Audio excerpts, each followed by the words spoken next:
Welcome to Everyday Entrepreneurs Everywhere with your host, Chris Parker.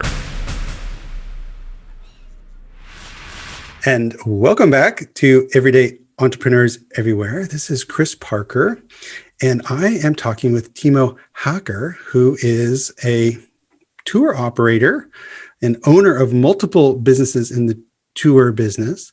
And one of his companies is part of the Startup and Residence program with the city of Amsterdam. We're going to get into that, I'm sure, pretty deep, I hope, in the conversation. But before we go into the content of his different enterprises, Timo, can you share with us what is it that you do and why do you do what you do?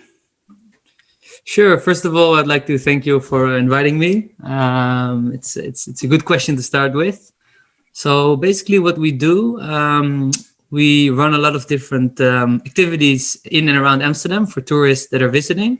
And our goal is basically to make people happy. So we do it on our boats, for example, but we also give them guided tours in the city center. And we just make sure that when people travel to the Netherlands, they have fun and they enjoy their holiday. And recently we started a new enterprise, but I'm sure we'll get to that later. Well, before we get into the content of the businesses, and you just mentioned that one of your goals is to make people happy, which I love. Let's go back to that for a bit. Mm-hmm. What is it about you, and why is this important for you to really invest your life in? Because you have a couple companies and you're very busy with it. So yeah, why are you doing what you're doing? Yeah, it's a good one. Basically, I think that you should always do something you like for work and for a living, because if you don't like it, you will never be great at it and you'll never be able to put full effort into doing that. I was thinking about 6 or 7 years ago, after doing my university, where to go in my life. And I was thinking, what do I really like to do? And the thing that I enjoy most was and still is traveling. So going abroad and exploring parts of the world. And then I was thinking, why can't I do it in my own city? Well, of course, I'm from Amsterdam, so it doesn't give you the same feeling, but you can host people in your own city and you can give them the experience that you have yourself when you go abroad. And that's something that I really like and that makes me happy, because you literally live on the positive energy of those people traveling to your country. So I hope that answered your question. Absolutely. And as a world traveler myself, it is always an adventure and it's always exciting. There's always, highlights and memories. And where is it that you what's your most precious destination as a traveler yourself? Like, what is your... That's a really good question. I'm just thinking, because the first big trip I ever did was Southeast Asia when I was 19 years old, just after high school. And it was the first time that I really explored different cultures. So that would be my first answer. But I also went to South Africa twice. And South Africa is also a really beautiful place. So it's really hard to pick one destination. For me, it's also about new experiences. So I've been to Southeast Asia now 4 times and I would like to go back, but I would also prefer to go now to a new place. So it's really difficult to pick one destination. Great. Well, something I do is, and this might sound a bit weird, but I collect Hard Rock Cafe guitar pins, these little metal pins. I have no real love for guitar pins, but what I've discovered is, when I'm in a foreign city, oftentimes for work or something, if I can go get that pin, it's always an adventure because it's taking me out of the hotel, out of the conference room, or out of the tour or whatever I'm on, into some crazy place. And so that's something I do too. And so I've got a whole pile of these pins on the wall. I think you have if I can interrupt you, but you have a similar hobby. For me, I've on my backpack, it's a really old backpack. I think it's now almost 10 years old. I collect the flags of the country I visit. So you have those little flags you can buy in shops, and then you can, what's the English word for it? Knit it to the backpack. Yeah, knit it or sew it. Yeah. tow it exactly, and Yeah. you can literally see all the destinations you've ever been to on the backpack. So I think it's a very similar thing that we do. Great. I love it. So now, how have you translated this passion into businesses? Because I know you have two and a half, 3 businesses going on in the tourism space. Can you explain sort of maybe start from the beginning on how these things are continuing to evolve? Yes, sounds great. So we started with a company that is nowadays called Are Amsterdam, and it's basically a tour operator. So we provide tours and experiences, but we also resell tickets for attractions in Amsterdam in the city center, for example. It started small. It started like friends of friends that visited, and slowly we started to rank a bit on Google for some keywords. So we started to get a small customer base. Then I met my current business partner, who's originally from Israel. After doing his Navy time after doing his Army time in the Israeli Navy, he decided to move to Amsterdam and start this tourism company together with me, which gave us a very big base of Israeli travelers coming to Amsterdam. So that was basically the foundation of our customer base. And I think it was after 1 year, a year and a half, that we started to get more and more bookings, but also requests for boat trips. We both really like boats, and of course the Amsterdam canals are beautiful, and it's really nice to do a boat trip. And we decided to start our own boat company on the side. So that was the foundation of Starboard Boats, and we basically became our own boat provider. Instead of sending all these people to other boat companies, we just did it ourselves. And that's actually how we started both Are Amsterdam and Starboard Boats. And we've been growing ever since. Of course, we have I can't call it a small down now with the corona anymore, but of course, it's not the easiest year for us right now. But before the start of the pandemic, we're actually doing really well on both companies. How has the pandemic impacted you? I mean, is this just been a full shutdown, or is this like? We're now almost 1 year not operational. In the summer, we were slightly operational in June, July, August. So we were running our boats and some of our tours with limited capacity. So, for example, 50% of the people that can usually go on the boat, we could do it now with the 1.5 meters distance. But to be honest, even that wasn't that great. So right now we're not operational at all because we're still in a lockdown. So both our boats and also the tours are not allowed to run. So we're basically on hold already for almost a year right now. So and tourism is basically on hold worldwide. But one of the things that I really recommend to visitors, a few things that I recommend to visitors that are really in line with your work is I really recommend people to bicycle in Amsterdam, because you can walk, but bicycling it's literally a different experience. Yeah. And I also recommend that they take a boat tour in Amsterdam, because if you're going down the canals, walking or driving or biking and boating are all so different experiences. And I really, really suggest that that people do that. So, when we unlock, you come back to We Are Amsterdam and Starboard Boats and get some of that. But now with Stroomboot, and Stroom being the Dutch word for energy or electricity, this is a new initiative that you're starting up. Can you explain the vision of that and how that has come to be?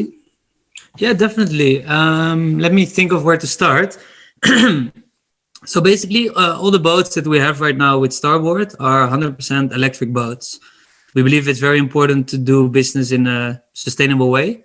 And from the foundation of our company, we've actually tried to give back something to the city by organizing monthly plastic fishing sessions. So we have a partnership with WeWork. I'm not sure if you're familiar with WeWork.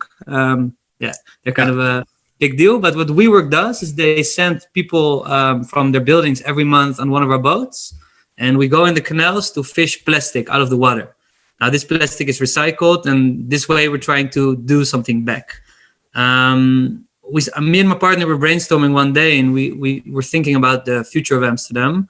And we knew that all the boat companies have electric boats nowadays, or most of them. But we also knew that the municipality of Amsterdam, we call them the gemeente, they would like every boat to be electric in Amsterdam by 2025. Now, we think that's a great initiative, but we also realize that it's a big challenge to overcome because there's no charging points in the city center at all in Amsterdam. Now, if you have 5,000 boats that go right now on gasoline or diesel engines, and they all need to charge on electricity in the near future, it's going to form a problem. So we started to think and brainstorm, how can we do something about it? And how can we do something for the city that's a bit more than just fishing plastics out of the canals? And we came up with a pretty creative solution. We called it From Woonboot to Stroomboot, which means in Dutch, from a houseboat to an energy boat or a power boat. And the idea we had was to use all the 3,500 boats that are spread over the houseboats that are spread in the Amsterdam city center, and to turn them into small charging points for boats. And when I say turn them into charging points, I don't mean to take down the whole house, but to use their power supply to easily create charging points on the water side. And this way you don't have to make poles all over the city center like you have with the cars. At least that was our idea. And we applied for the Startup in Residence program of this year. I'm sure you can explain also a bit about what the Startup in Residence program is.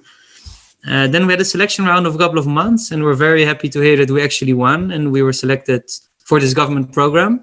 And yeah, that's basically the start of Stroomboot. I love it.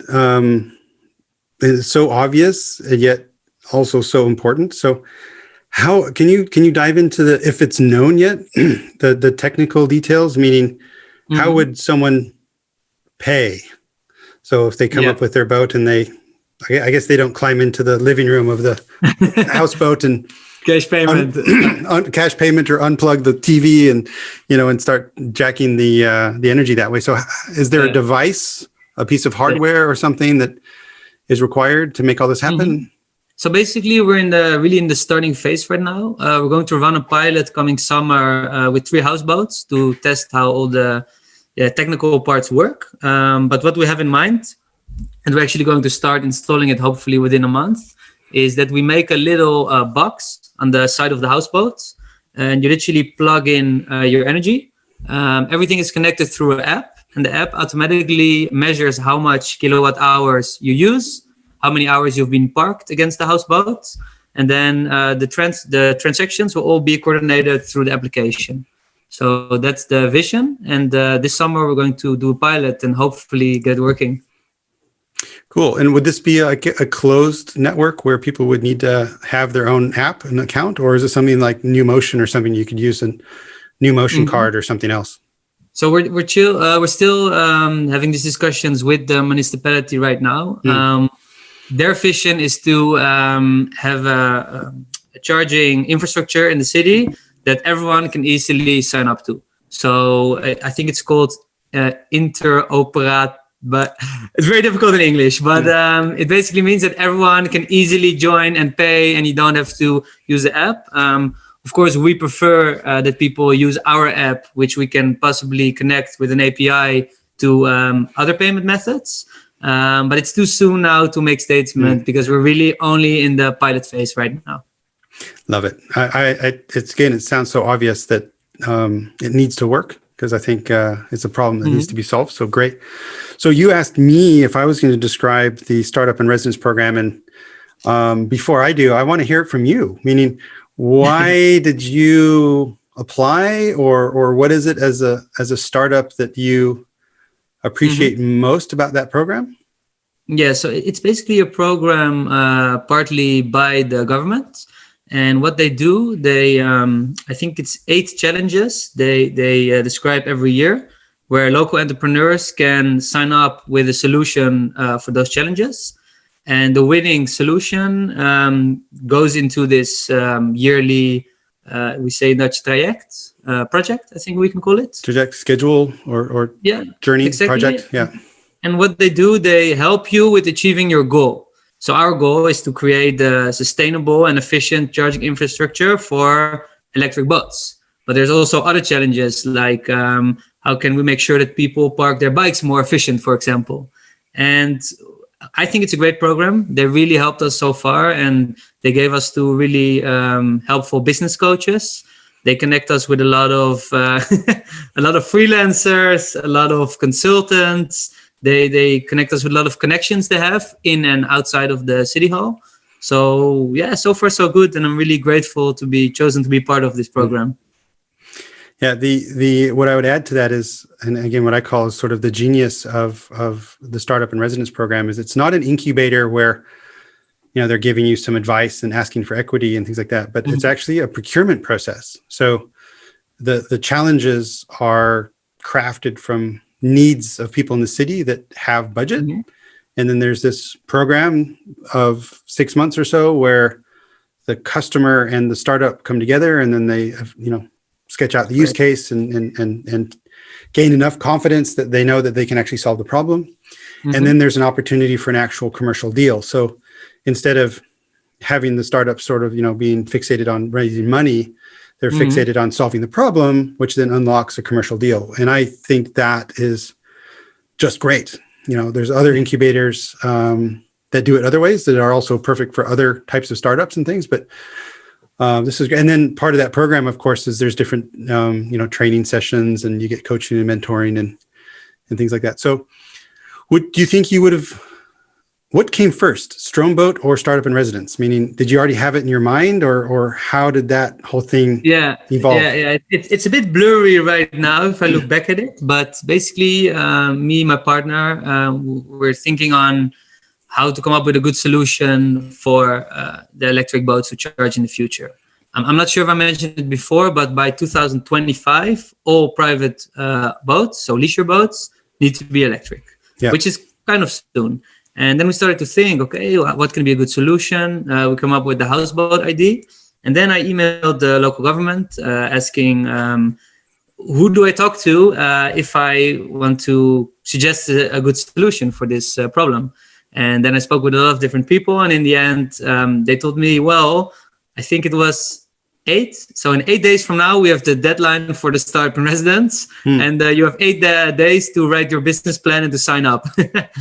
So that was, kind of stressful because it was a very close deadline, but we made it in time. And that's when we entered the program. So it was almost the same time frame.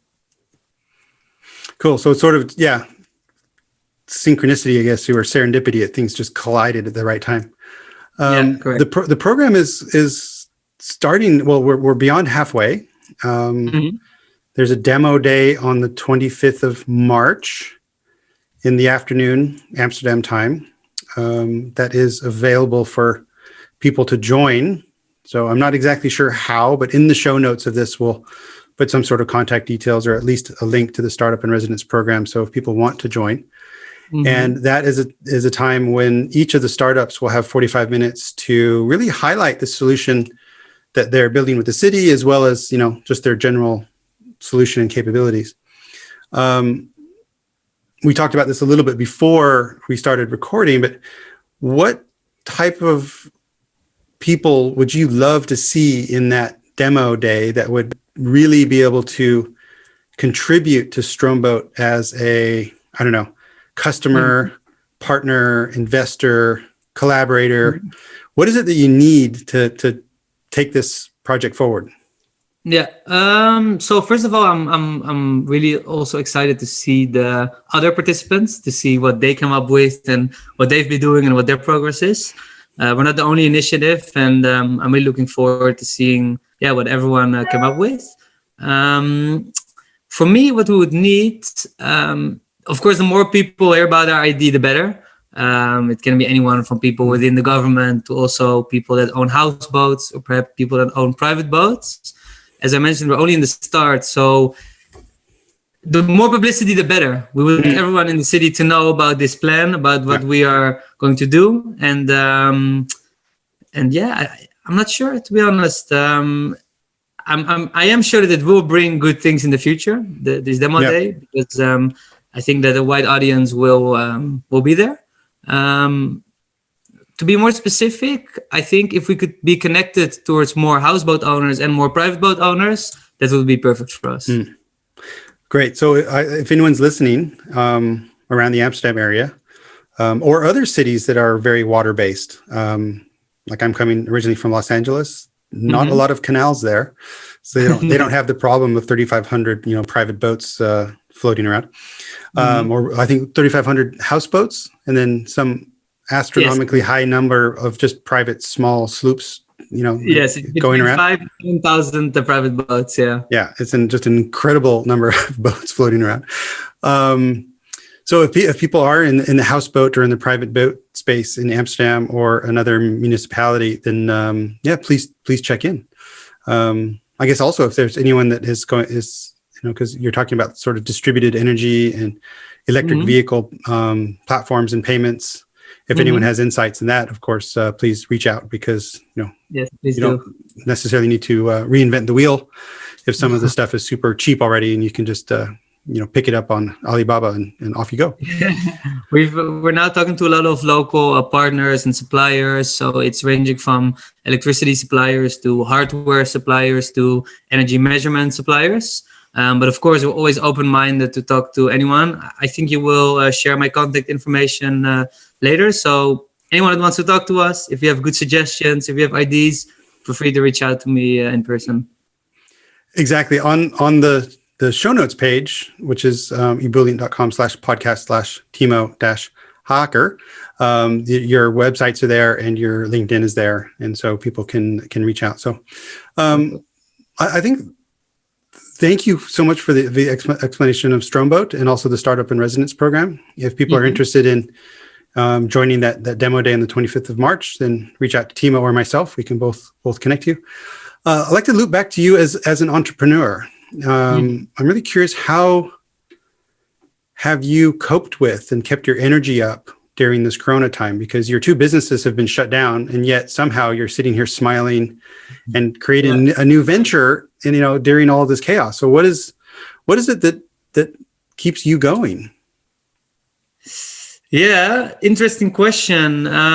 It has been a very tough year, of course. It's not easy. I'm not going to lie about it. There's something that you've been building up for years, and suddenly it's not destroyed, but it's just non-existent for over a year. So that is tough. I think the luck that I have is that I'm relatively young. I'm 27 years old, and most of our competitors are slightly older, especially in the boating industry. So we are filled with a lot of fresh energy, and that is something that if you would ever visit our office, you would realize it after 5 seconds probably. The fact that we have such a young and energetic team really also gives us more resistance. I'm not sure if that's the correct word. And when times are tough, you just have to work a bit harder, and you have to be even more motivated to make sure that everything is going correctly. So of course there are days that we're a bit down and we're sad about what's happening with the Corona, but I would say 95% of the times we're still very eager and we're still very excited about what the future brings. Love it. Cool. Well, thank you so much. Again, we spoke about a couple of different businesses. We have We Are Amsterdam, which is a bit on hold, tour operator. And when people from abroad come to Amsterdam, I'm sure these types of tours sort of pack in a lot of the highlights. And if you have a local knowledgeable guide, that's always a joy to have, as opposed to just wandering around lost. I think wandering around lost is also quite fun, but sort of do it in some sort of which city, but so, in the world, it's also fun. Yeah. So it's and then there's Starboard Boats, which is the actual tour company, which I'm sure you can sign up on We Are Amsterdam once it's back up. And Stroomboot is coming soon if you are a private boat owner in Amsterdam. And I would really, if people are interested to collaborate or benefit from that service, reach out to Timo, and perhaps even join the demo day on the 25th of March, which is online. So it's accessible from people really all over the world. So Timo, thank you so much for joining. I've really appreciated this. Thank you for the time. Thank you for having me, and it was great. And let's not be strangers. Let's stay in touch, and we'll see each other on the demo day for sure. Learn more at ebullient.com/podcast.